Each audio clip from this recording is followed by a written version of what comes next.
न पाहता केवळ प्रसिद्धी मिळवण्याकरता हे जे काही बोललं जातं त्यांना केवळ प्रसिद्धी पाहिजे।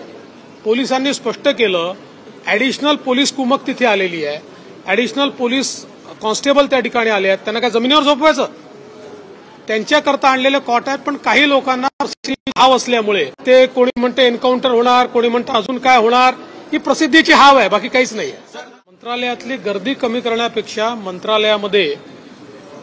मंत्रालयाच्या सुरक्षेच्या दृष्टीनं त्या ठिकाणी आलेला प्रत्येक माणूस हा आयडेंटिफाय झाला पाहिजे, अनआयडेंटिफाईड कोणी येता कामा नये, या दृष्टीनं एक नीट सुरक्षा सिस्टीम मंत्रालयाची आम्ही तयार करतो, ज्याच्यामध्ये प्रत्येकाला आपलं रजिस्ट्रेशन करावं लागेल। ते त्यांना ऑनलाईनही करता येईल, इथे येऊन करण्याची आवश्यकता नाहीये, आणि त्यातनं त्यांना पास जनरेट होईल, तो पास घेऊनच त्यांना आत येता येईल। ई कॅबिनेटच्या संदर्भात देखील आज आम्ही सूतोवाच केलाय।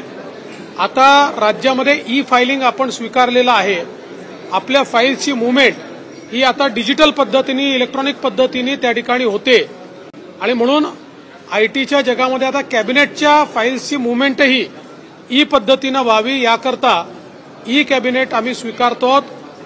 लवकरच त्या संदर्भातली सुरुवात आम्ही करू।